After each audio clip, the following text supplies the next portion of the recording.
ఈరోజు మార్చ్ 31 కాబట్టి ఈ 31 రోజున 2 తెలుగు తిథులు వచ్చాయండి.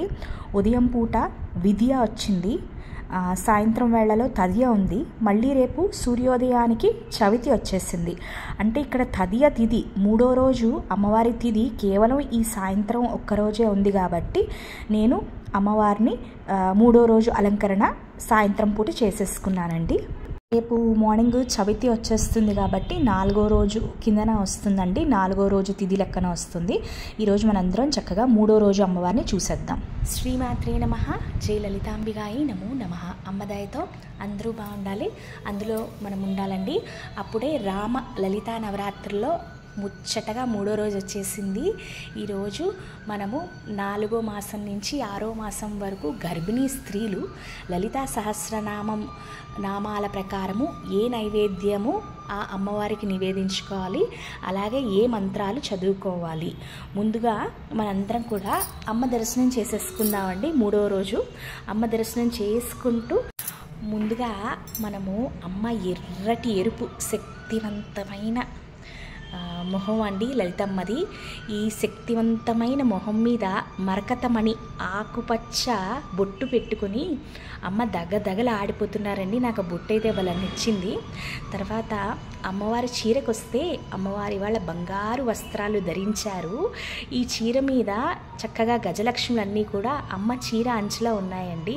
చూడండి, అమ్మవారు సర్వశక్తిమయిలాగా ఒక త్రిశూలం పట్టుకుని మనందరికీ కూడా చక్కగా దర్శనం ఇచ్చేస్తున్నారు. ముందుగా ఈరోజు 4వ నెలలో ఉన్న గర్భిణీ స్త్రీలు స్వాదిష్టాన చక్రంలో ఉన్న అమ్మవారండి. ఈవిడని పూజించుకోవాలి. ఈ అమ్మవారి పేరు కాకిని అమ్మవారు. ఈవిడ ఆ గర్భంలో ఉండే శిశువు తాలూకా పొట్ట భాగము, వెన్నుపూస, దృఢమైన ఎముకలు అంటే మంచి బోన్స్, హెల్దీ బోన్స్ అంటారు కదా, మంచి బోన్స్ ఇస్తారండి. అలాగే ఆ శిశువుని చక్కగా కాపాడతారు. అందుకనే 4వ నెలలో ఉన్న గర్భిణీ స్త్రీలు కాకిని అమ్మవారికి తేనె నైవేద్యం కింద నివేదించుకోండి. ఎవరైతే 4వ నెలకు వచ్చారో లేదంటే 4వ నెలలో ఉన్నవాళ్ళు కూడా ఈ కాకిని అమ్మవారికి మధుప్రీత అంటే 510వ నామము. అమ్మవారికి తేనె చాలా ఇష్టం అండి. అలాగే ఈ కాకిని అమ్మవారికి దద్దోజనం కూడా నివేదించుకోవచ్చండి. 512వ నామం ప్రకారం దద్యన్న సప్త హృదయ కాకిని రూపధారిణి. మీరు తేనె అలాగే దద్దోజనం సమర్పించుకుని కాకిని రూపధారిణి, కాకిని రూపధారిణి, కాకిని రూపధారిణి అని 11 సార్లు చదువుకోండి. 4వ మాసంలో ఉన్న గర్భిణీ స్త్రీలు తప్పకుండా అమ్మ ఆరోగ్యమైన ఎముకలని మీ సంతానానికి ప్రసాదిస్తారు. ఇప్పుడు 5వ నెలలో ఉన్న గర్భిణీ స్త్రీలు ఏ అమ్మవారికి ఏ నైవేద్యాలు నివేదించుకోవాలో తెలుసుకుందామండి.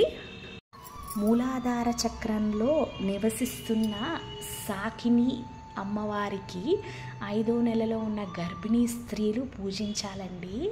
5వ నెలలోని ఆ శిశువుకి వెన్నుపూసండి, బ్యాక్ బోన్, స్పైన్ అంటారు కదా, అది చక్కగా పెరుగుతుందంట. అది ఆరోగ్యంగా మంచిగా పెరగడానికి సాకిని అమ్మవారు సహాయం పడతారంట. ఈవిడ మూలాధార చక్రంలో ఉంటారు. ఈవిడికి నివేదించుకోవాల్సిన నైవేద్యము వెను పొంగలండి, అదే కట్టే పొంగలి అంటారు కదా అది. తర్వాత ఈ అమ్మవారిని జపించాల్సిన నామము సాకిన్యాంబ స్వరూపిణి, సాకిన్యాంబ స్వరూపిణి, సాకిన్యాంబ స్వరూపిణి. 520వ నామం అండి. 6వ నెలలో ఉన్న గర్భిణీ స్త్రీలు ఆజ్ఞ చక్రము అంటే మన కనుబొమ్మల మధ్యలో ఉండే చక్రంలో నివసించే హాకిని అమ్మవారికి పూజించుకోవాలండి. ఈవిడ తెల్లగా ఉంటారంట, పున్నమి చంద్రుడులాగా. ఈ హాకిని అమ్మవారికి కూడా 6 మొహాలు ఉంటాయండి. అచ్చం మన కుమారస్వామి సుబ్రహ్మణ్య స్వామికి 6 మొహాలు ఎలా ఉంటాయి అంటే 6 మొహాలు సంకేతం ఏంటి అంటే, ఒకటి మెదడు, మిగతావి 5 ఇంద్రియాలు అంటారు కదా, శబ్దము, రుచి, చూపు, వాసన ఇలాంటివన్నీ కూడా ఈ 6 మొహాలని సంకేతిస్తుందంట. ఈ అమ్మవారు కూడా వెన్నుపూస, మంచి ఎముకలు ఆ శిశువులోని ఇంకా బాగా దృఢంగా పెరగడానికి అమ్మవారు సహాయం పడతారంట. ఈ అమ్మవారికి హరిద్రానైక రసిక 526వ నామం అండి. పసుపు అన్నము, పులిహోర 6వ నెల కడుపుతో ఉన్నవాళ్ళు ఈ హాకిని అమ్మవారికి నివేదించుకోవచ్చండి. హాకిని రూపధారిణి, హాకిని రూపధారిణి, హాకిని రూపధారిణి అని 527వ నామము అండి. ఈ నామము 11 సార్లు చదువుకొని అమ్మవారికి చక్కగా పులిహోర నివేదించుకోండి. అమ్మవారు చక్కగా మీ కడుపులో ఉన్న శిశువుని రక్షిస్తారు, సంరక్షిస్తారు, కాపాడతారు. నేను మళ్ళీ 1వ మాసం నుంచి 6వ మాసం వరకు పెడుతున్నానండి. ఏ మాసం వాళ్ళు ఏ అమ్మవారి నామం చదువుకోవాలి, అలాగే ఏ నైవేద్యాన్ని నివేదించుకోవాలి చక్కగా ఈ పేర్లతో సహా చక్కగా చూసుకోండి. నేను డిస్క్రిప్షన్లో రాసి పెట్టాను. తప్పకుండా వీళ్ళందరూ కూడా లలితమ్మ స్వరూపిణిలేనండి. హాకిని అన్న, సాకిని అన్న, కాకిని అన్న లలితమ్మకే వెళ్తుంది. వీళ్ళందరూ కూడా లలితమ్మకి సహాయం చేసే దేవతలు. తప్పకుండా మీరు ఈ 9 నెలల అతి కష్టమైన ప్రయాణంలో అమ్మవారి సహాయం తీసుకుని ముందుకు వెళ్ళండి. ఈ 9 నెలలు కడుపుతో ఉన్నప్పుడు ఏవో చిన్న చిన్న సమస్యలు వస్తూ ఉంటాయండి. అవన్నీ కూడా అమ్మవారు చూసుకుంటారు. అమ్మ పాదాల వద్ద వదిలేయండి. అమ్మని నమ్ముకుందాం మనందరం. నిన్న 2వ రోజు వీడియోలో 1వ మాసం నుంచి 3వ మాసం వరకు పెట్టానండి. ఈరోజు వీడియోలో 4 నుంచి 6, రేపు 4వ రోజున 7 నుంచి 9వ మాసంలో ఏ ప్రసాదాలు ఏ నామాలు చదువుకోలో పెడతానండి. మీకు ఎవరైనా తెలిసిన ప్రెగ్నెంట్ లేడీస్ ఉంటే తప్పకుండా వాళ్ళతో ఈ వీడియో షేర్ చేసుకోండి. వాళ్ళని నైవేద్యాలు పెట్టుకోమనండి.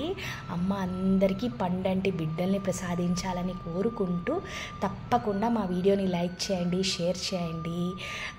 ఇంకా ఉంటానండి. సర్వం శ్రీ లలితార్పణమస్తు. జై శ్రీరామ్.